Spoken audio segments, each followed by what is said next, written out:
कुडाळ मालवण मार्गावरील पेंडूर येथे रात्रीच्या वेळी एक भला मोठा अजगर रस्ता ओलांडताना वाहन चालकांना दिसून आलाय।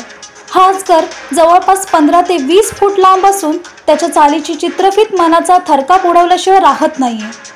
सध्या पावसाचे दिवस असल्याने पेंडूर गावानजीक असलेल्या कर्ली नदीच्या परिसरातून हा अजगर बाहेर आला असावा असा अंदाज वर्तवला जात आहे।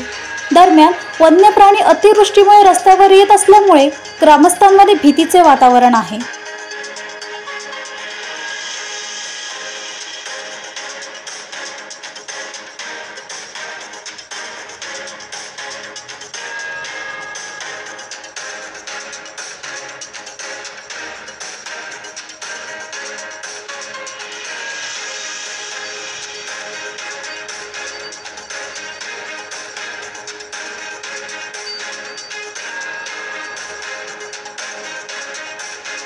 कोकण संवादच्या ताज्या घडामोडींसाठी चॅनलला सबस्क्राइब करा आणि बेल आयकॉनला क्लिक करा।